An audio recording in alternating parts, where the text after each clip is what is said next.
YouTube. I'm gonna be reading. We're gonna be reading about the classic of poetry, or the Book of Odes, or Book of Songs, and I'm gonna read a few things about it. Obviously, I'm gonna read this whole thing, and maybe some other introductions, and then eventually we'll read the actual text itself. It's kind of confusing because there's like these multiple translations, and let's see here. And I'm not sure which ones are the best ones. We might read both. And then some of these intros are kind of redundant. Let's see. And then there's some things like this, and this contains three of the classics, the Confucian classics. This is like the Book of Documents, the Book of Odes, and then I don't remember what this one is called exactly, but it's something like the Filial Rights or some shit. And this one they've cut out some parts of each of the books. They'll just have like one of the poems or two of the poems, and they'll just read specific ones, and it's kind of like out of order. I mean, I don't understand all the history perfectly, but I do understand this is out of order, and for some reason they skip Ode 1. I don't know why, from like this specific book. And but this one, what I do like about it is that it has these footnotes and some explanations. And so, I kind of wish I had that in these other translations, but for now we'll read the introductions, and then we'll read the text, and then hopefully I can find good explanations of the entire text. And there's certain YouTube channels like this guy. He goes over a lot of great literature. He actually has a whole class in some university, I don't know where, and he just talks about great works of literature.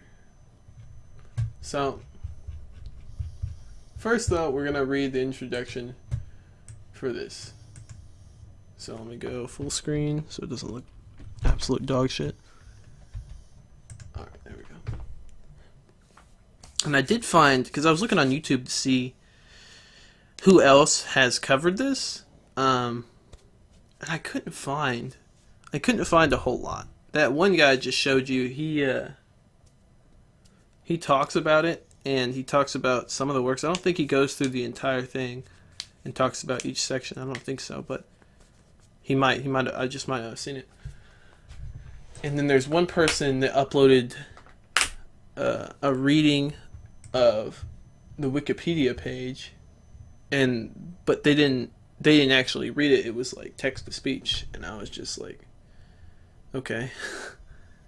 Let's see here. And so this reading isn't gonna be super serious. Like, I'm probably gonna add some commentary and not be super professional or anything. It's not like an audiobook. But I did kind of want to do this, so let's see here. Alright. Yeah, it's called the Shi Jing. It's kind of confusing, because then there's like the Shi King and the Shi Ching. I don't know. The classic of poetry, also Shi Jing or Shi Ching, translated variously as the Book of Songs, Book of Odes, or simply known as the Odes or Poetry. The Chinese pronunciation, is the oldest existing collection of Chinese poetry, comprising 305 works dating from the 11th to 7th century BC. It is one of the 5 classics traditionally said to have been compiled by Confucius, and has been studied and memorized by scholars in China and neighboring countries over 2 millennia. It is also a rich source of Qingyu, or however you say that, 4 character classical idioms that are still a part of learned discourse in everyday and even everyday language in modern Chinese. Since the Qing dynasty, I don't know how to say it, its rhyme patterns have also been analyzed in the study of Old Chinese phonology. I also apologize if I can't read everything perfectly. I'm pretty terrible about it. So, let's see here. Alright, name. Early references referred to the anthology as the 300 Poems. The odes first became known as a jing, or a classic book in the canonical sense, as part of the Han Dynasty official adoption of Confucianism as the guiding principles of Chinese society. It's like when the kid who doesn't pay attention to class decides it has to read. Fuck. The same word "shi" later became a generic term for poetry. In English, lacking an exact equivalent for the Chinese, the translation of the word "shi" in this regard is generally as poem, song, or ode. Before its elevation as a canonical classic, the classic of poetry, Shi Jing, was known as the 300 Songs or the Songs. And one of these descriptors, I'll show you here in a second when I'm done with this. They mention it's actually like 311 poems, but 6 of them are blank. So I don't know what's up with that. Or 305 works or whatever. 311 and then 6 are blank. I don't know how that works, but that's what they say. Alright. Content. The classic of poetry contains the oldest chronologically authenticated Chinese poems. The majority of the odes date to the Western, I think it's Zhou period, 1046 to 771 BC, and were drawn from around 15 kingdoms, those which were mainly provinces and cities in the Changyuan area. I can even read English. Yeah, apparently this ZHOU can also be pronounced like Cho or something. That was really confusing because it's sometimes spelled as like CHOU. I don't know anything about like Chinese or Mandarin or anything like that. I just started reading or trying to get into like different philosophies, and I looked up stuff about Confucius, and I read his the book, I think it's not technically his book, but the book called The Analects of Confucius, or The Sayings of Confucius, and it was pretty interesting, but I found out that there were like these 5 Confucian classics, and I tried to read all those, but I eventually didn't get around to it. But here I am today, so let's see. Okay. The final section of 5, Eulogies of Shang, purports to be ritual songs of the Shang dynasty as handed down by their descendants in the state of song, but is generally considered quite late in date. According to the Eastern Han scholar Shang Xuan, I don't know how to say that, the latest material in the Shi Jing was the song Tree Stump Grove in the Odes of Qin, dated to the middle of the spring and autumn period. You have the parts, numbers and meaning, all that shit. Okay. I guess I can read this real quick. It's a little excerpt before we get to the text. Solemn is the clear temple. Reverent and concordant, the illustrious assistants. Dignified are the many officers. Holding fast to the virtue of King Wen. Responding in praise to the one in heaven. They hurry swiftly within the temple. Greatly illustrious, greatly honored. May King Wen never be weary of us men. Huh, that's cool. Alright. The content of the poetry can be divided into 2 main sections, the airs of the state and the eulogies and hymns. The airs of the states are shorter lyrics in simple language that are generally ancient folk songs which record the voice of the common people. I didn't know that. I feel like I should move my microphone. I'm gonna do it on stream and then just not edit it out of the video. It'll be great. Let's see.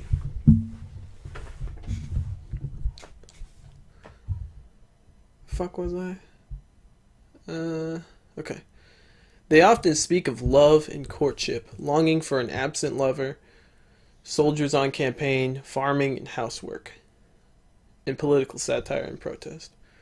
On the other hand, songs in the two hymns sections and the eulogy section tend to be longer ritual or sacrificial songs, usually in the forms of courtly, whatever the fuck that is, panegyrics? However you say that, is a formal public speech or written verse delivered in high praise of a person or thing, a generally highly studied and discriminating eulogy, not expected to be critical. Okay. Yeah, that makes sense. Alright, cool. And dynastic hymns which praise the founders of the Chou dynasty. They also include hymns used in sacrificial rites and songs used by the aristocracy. How the fuck do you say that? Aristocracy. Fuck. In their sacrificial ceremonies or at banquets. Court hymns contains lesser court hymns and major court hymns. Most of the poems were used by the aristocracies to pray for good harvest each year, worship gods, and venerate their ancestors. The author of major court hymns, well, I don't know how they messed it up, are nobilities who were dissatisfied with the political reality. Therefore, they wrote poems not only related to the feast, worship, and epic, but also to reflect the public feelings. Huh. Alright.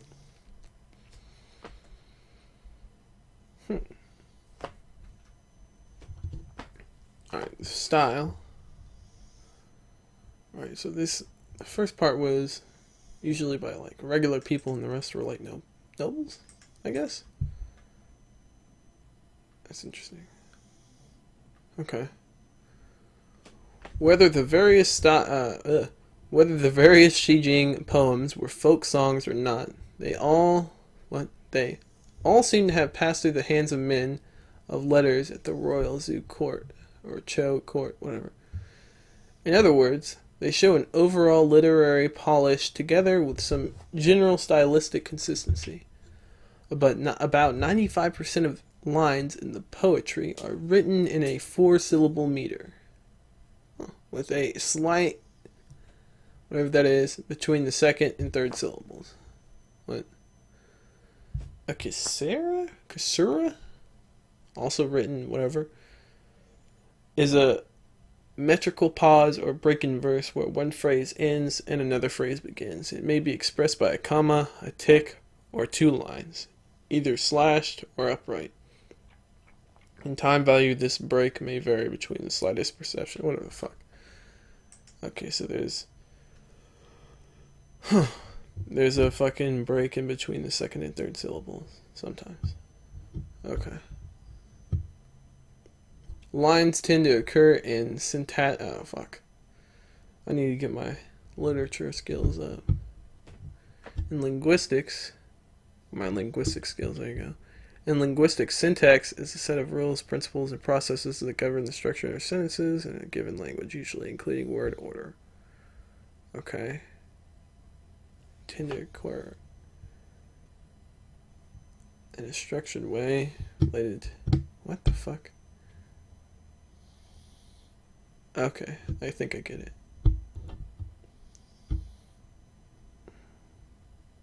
A couplet is a pair of successive lines in meter in poetry. A couplet usually consists of 2 successive lines that rhyme and have the same meter. Okay, I knew that, but okay, I see. With occasional parallelism, and longer poems are generally divided into similarly structured stanzas. In poetry, a stanza is a group set of lines within a poem, usually set off from other stanzas by a blank line or indentation. Kind of like paragraphs, I guess. Let's see. All but 6 of the eulogies consist of a single stanza, and the court hymns exhibit wide variation in the number of stanza and their lengths. Almost all of the airs, however, consist of 3 stanzas, with 4-line stanzas being most common. Although a few rhyming couplets occur, the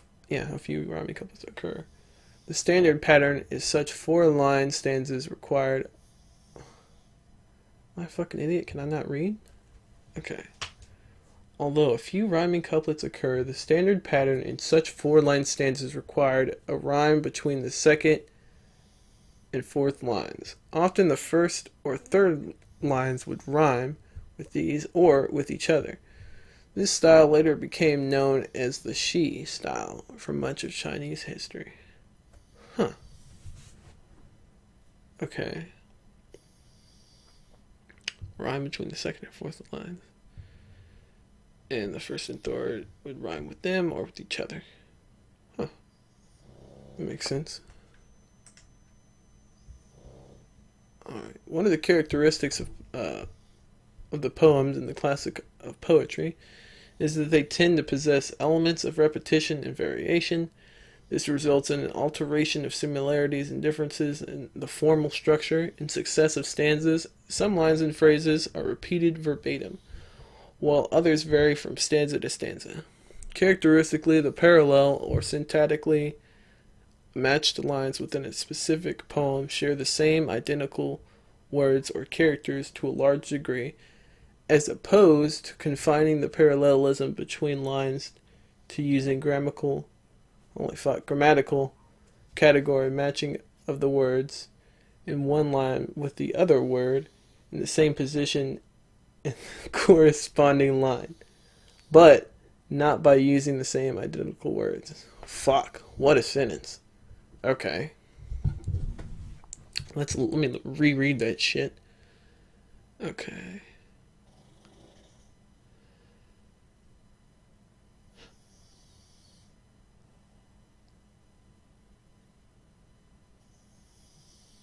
Wow. All right. Okay. So they're using the same characters or identical words as opposed to confining the parallelism between the grammatical category. Huh. But not by using the same identical words.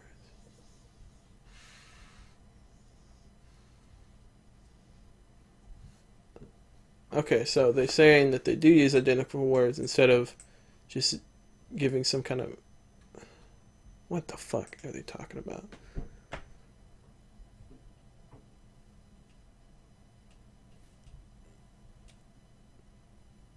Oh, that's my chair, okay.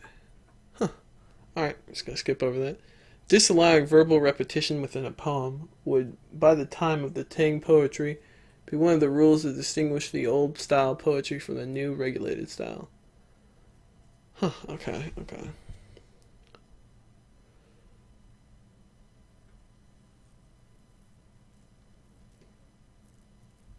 Okay, I get it. The works in the classic of poetry vary in their lyrical qualities, which relates to the musical accompaniment. Why can't I fucking say that word? With which they were in early days performed. The songs from the hymns and eulogies, which are the oldest material in the poetry, were performed to show heavy accompaniment from bells, drums, and stone chimes. However, these and the later actual musical scores or choreography which accompany the Shi Jing poems have been lost. Damn. I want to hear what that noise is. I don't know what that noise is. I'm hearing something move, but I have no idea what it is. Okay. Nearly all the songs in the poetry are rhyming, within rhyme, as well as frequent internal rhyming. While some of these verses still rhyme in modern varieties of Chinese, others had ceased to rhyme by the Middle Chinese period. For example, the 8th song has a tightly constrained structure implying rhymes between the penultimate words, here shown in bold, of each pair of lines. Okay. Alright, and then you can kind of see it here. Of course, I don't know how to pronounce any of these, but I kind of get what they're saying. Okay, yeah, you can kind of see it.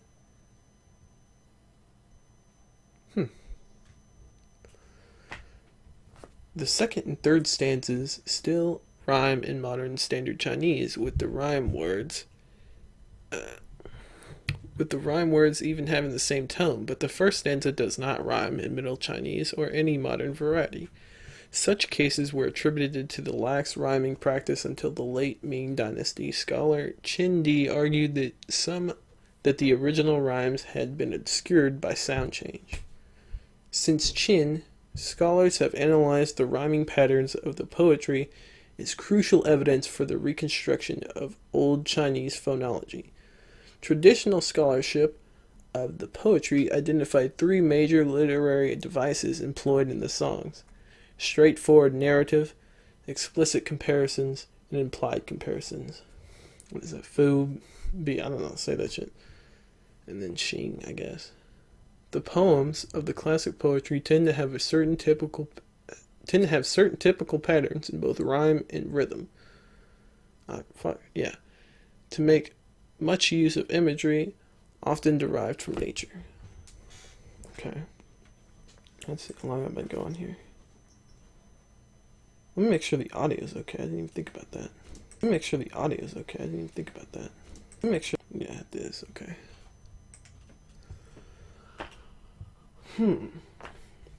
Okay. Although the Shijing does not specify the names of the authors in association with the contained works, both traditional commentaries and modern scholarship have put forth hypotheses on authorship. The Golden Coffer chapter of the Book of Documents says that the poem Owl in the Odes of Ben was written by the Duke of Zhou. Many of the songs appear to be folk songs and other compositions used in the court ceremonies of the aristocracy. Furthermore, many of the songs, based on internal evidence, appear to be written either by women or from the perspective of a female persona. The repeated emphasis on female authorship of the poetry in the Shijing was made much in the process of attempting to give the poems of the women poets of the Ming Qing period canonical status. Okay. Fuck. Despite the impersonality of the poetic voice characteristics of the song, let me just fucking restart that sentence. Despite the impersonality of the poetic voice characteristic of the songs, many of the poems are written from the perspective of various generic personalities.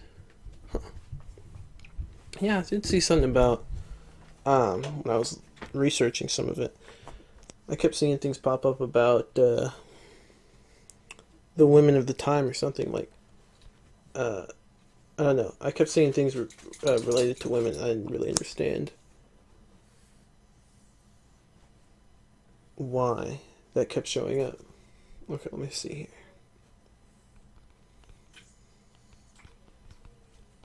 Boom. Alright.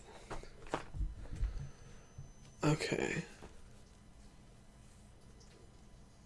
This is a lot of shit, man.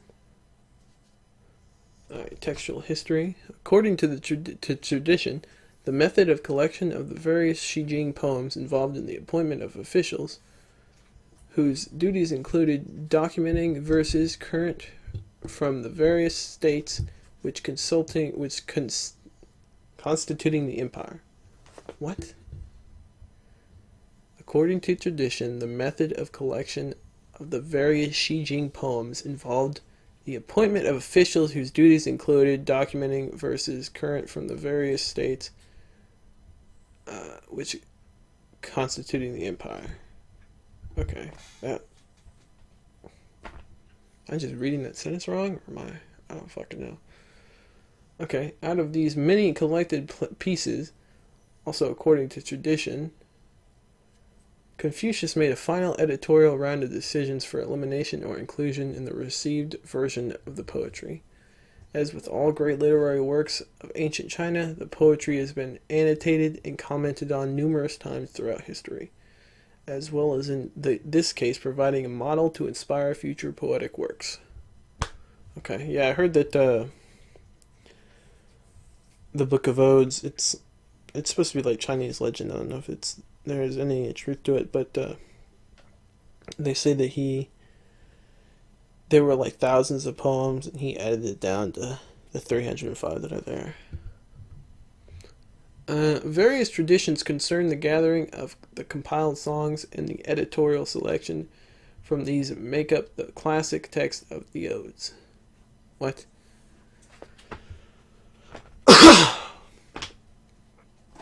Alright, let's see. Royal officials collecting songs is recorded in the Book of Han, and Master Confucius deletes songs.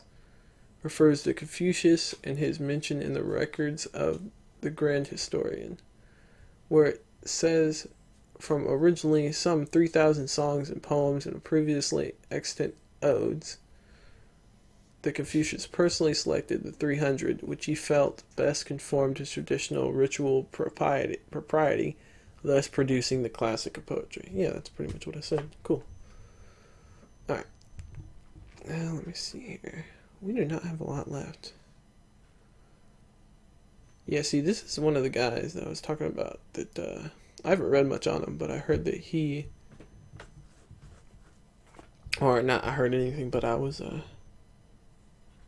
showing you one of his translations over there. He's one of the translations we'll look at. Let's see here. Where the fuck were we? Okay, here we go. Compilation. The Confucian school eventually came to consider the verses of the heirs of the states to have been collected in the course of activities of officers dispatched by the Chou Dynasty Corps, whose duties included the field collection of the songs local to the territorial states of Chou. The territory was roughly the Yellow River Plain, Shandong, southwestern I don't know how to say these words, I apologize.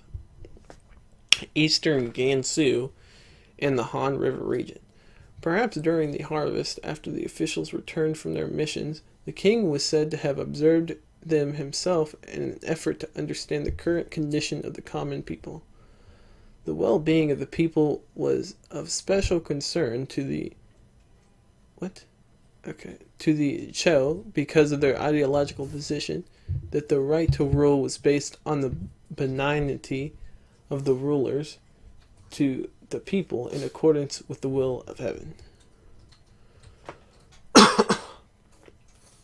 Yeah, that makes sense. I wonder if you can hear that. My dog's like licking his lips or something. I can hear it on the fucking mic. Let's see here.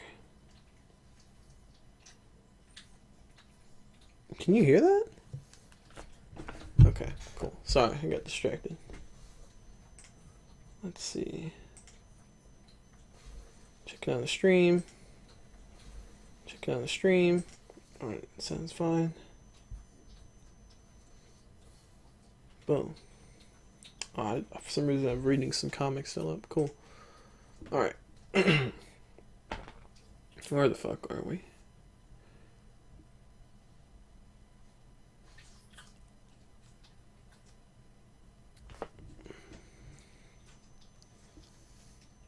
Oh wow, I stopped in mid-sentence. Okay, for some reason I read that as a period. Alright. Yeah, I'm not going to read that part again. And that this Chou, because of their ideological positions... Oh fuck, I just read it again. And this heavenly mandate would be withdrawn upon the failure of the ruling dynasty ensure the people the prosperity of their subjects. to ensure the prosperity of their subjects. Okay. The people's folk songs were deemed to be the best gauge of their feelings and conditions, and thus indicative of whether nobility was ruling according to the mandate of heaven or not. Accordingly, the songs were collected from the various regions, converted from their diverse regional dialects, and entered standard literary language, and presented accompanied with music at the royal courts.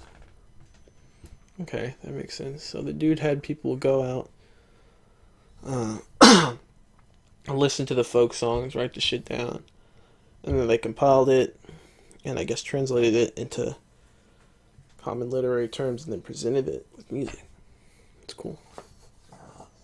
Can you hear him? He wants to be scratched, so he's just whining at me.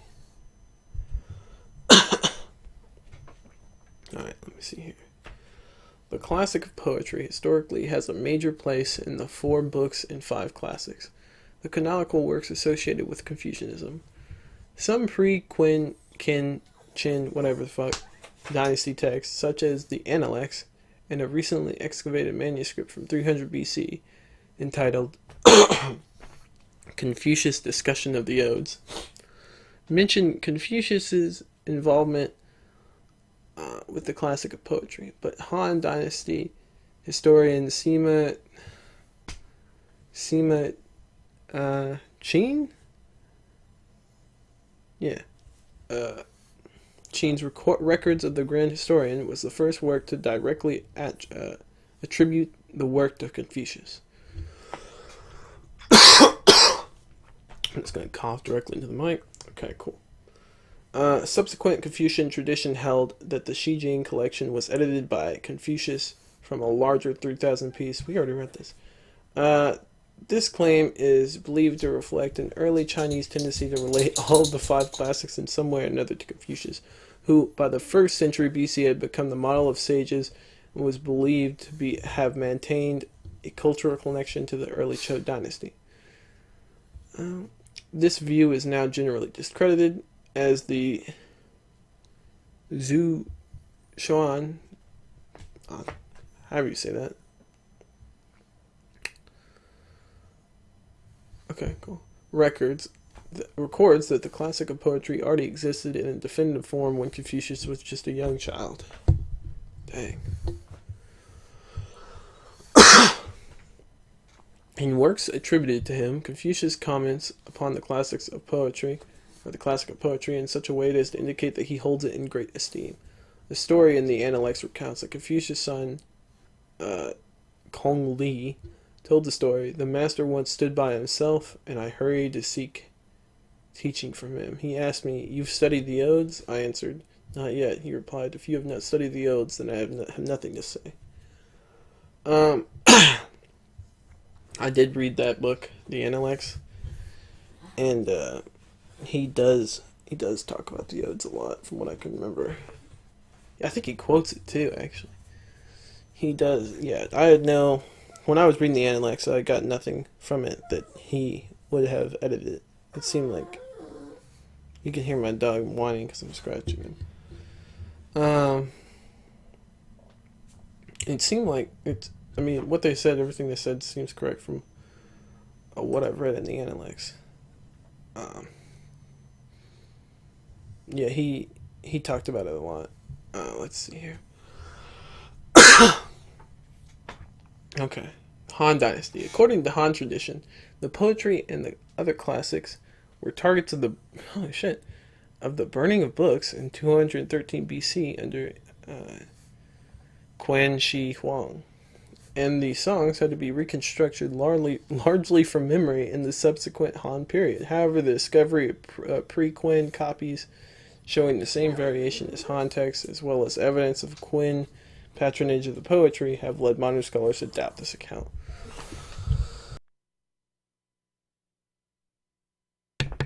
My throat is dying, what the fuck? Didn't prepare any water. Here we go.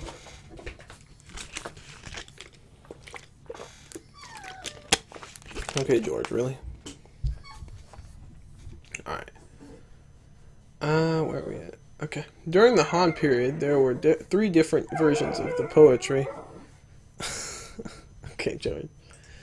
Of the poetry, which each belonged to the different. I forgot how to say that word. That traditions. The Lu poetry, the Qi poetry. Oh fuck, I don't know how to say it. And the Han poetry were officially recognized with chairs at the Imperial Academy during the reign of Emperor Wu of Han. Until the later years of the Eastern Han period, the dominant version of the poetry was the Lu poetry, named after the state of Lu, and founded by Xin Pei, a student of the disciple of the Warring States period philosopher Shun Zi. Sure. I'm just like guessing with these names, to be honest. I have no fucking idea. Let's see here. Huh. So, he's a Confucian philosopher and a writer who lived during the Warring States period. That makes sense. Okay.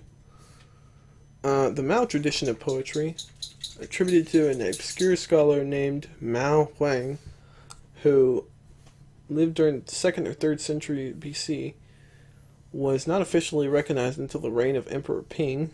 However, during the Eastern Han period, the Mao poetry gradually became the primary version. Proponents of the Mao poetry said that its text was descended from the first generation of Confucius students, and is such to be the authoritative version. Alright, let's see. Xu Xin's influential dictionary, Shuwen Jizai,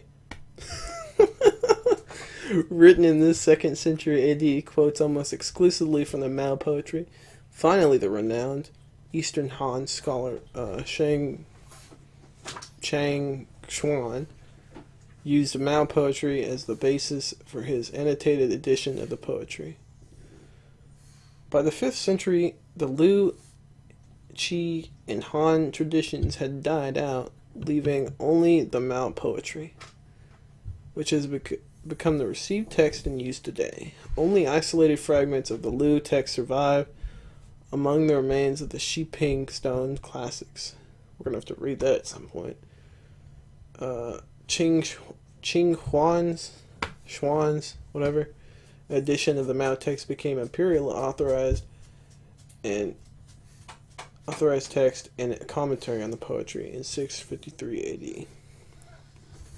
Yeah, the translation we're going to be reading will be the Maoshi, the translation that they just mentioned. I definitely didn't find anything like this. I did find, well, I couldn't find it, but I did find them mentioning some other versions, some other commentaries, like some Han commentaries on it and stuff like that. Let me see. Let me show you. Okay. Is this really it right here? Yeah, that's the whole thing. After we finish this Wikipedia page, I'll call this a stream and put out this video. And I might edit it. I might not. I might just leave all the fuck ups in there. And all the awkward pauses and whatnot. Let me see. I feel like that'd just be more honest. I don't know. Okay. Let's see. Okay. Legacy. Confucian allegory. The Book of Odes has been a revered Confucian classic since the Han Dynasty and has been studied and memorized by centuries of scholars in China. The individual songs of the Odes, though frequently on simple, rustic subjects, have traditionally been saddled with extensive, elaborate, allegorical meanings that assigned moral or political meaning to the smallest details of each line. The popular songs were seen as good keys to understanding the troubles of the common people, and were often read as allegories. Complaints against lovers were seen as complaints against faithless rulers. Huh. If a maiden warns her lover not to be too rash, commentators promptly discover that the piece refers to a feudal noble whose brother had been plotting against him. Huh. I know that shit. Okay. The extensive allegorical traditions associated with the Odes were theorized by Herbert Giles, to have begun in the Warring States period as a justification for Confucius's focus upon such a seemingly simple and ordinary collection of verses. These elaborate, far-fetched interpretations seem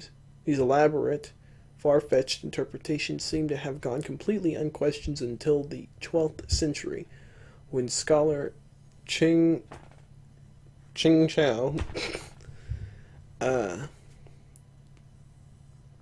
first wrote his skepticism of them. European sinologists like Giles and Marcel Grenet ignored these traditional interpretations in their analysis of the original meanings of the odes. Grenet, in his list of rules for properly reading the odes, wrote that readers should take no account of the standard interpretation, reject in no uncertain terms the distinction drawn between songs and evicting a good state of morals and songs attesting to perverted morality.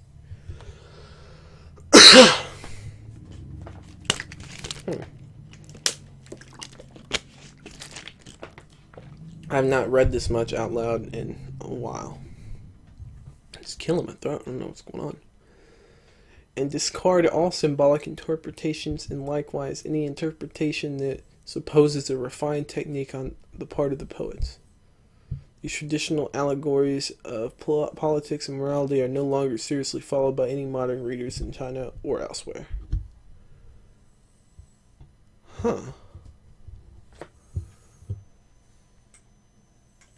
So, is it the sinologists, what they just said, that are taken seriously, or that they actually follow their advice and ignore the standard interpretation? I don't know.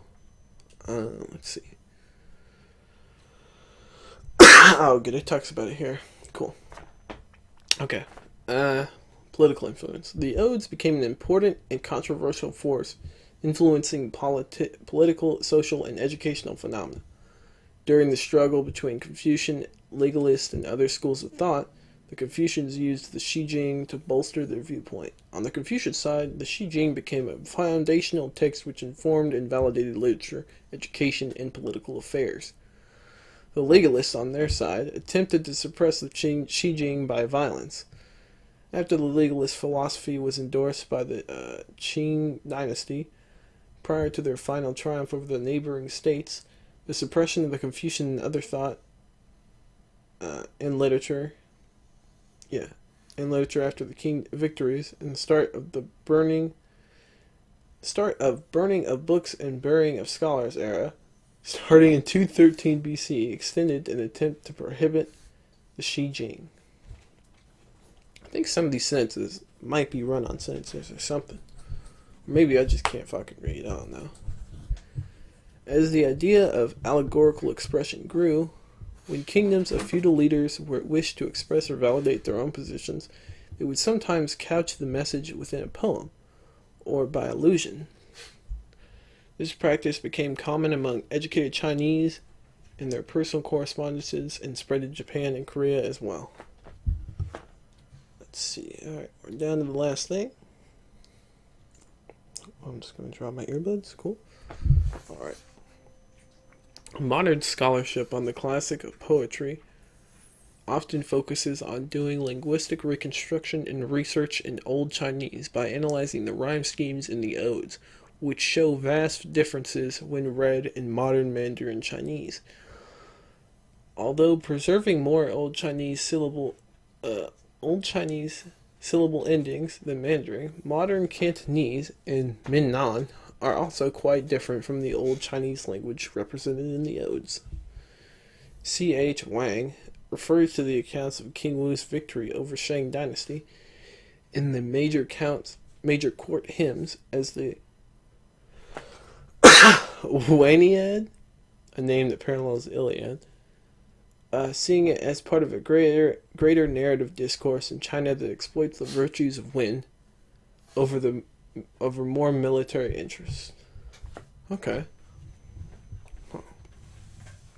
Let's see. C.H. Wang, I don't know what that is. And you got the contents over here. We're going to read all that eventually.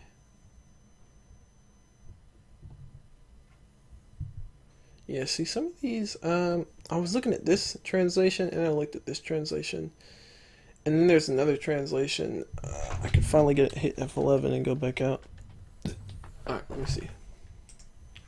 This one. Where is this? I'm trying to figure out. Okay, George. Okay. Alright. Yeah, I don't know who translated this one. Let me see here.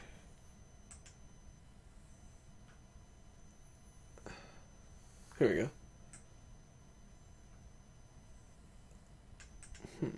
I don't know.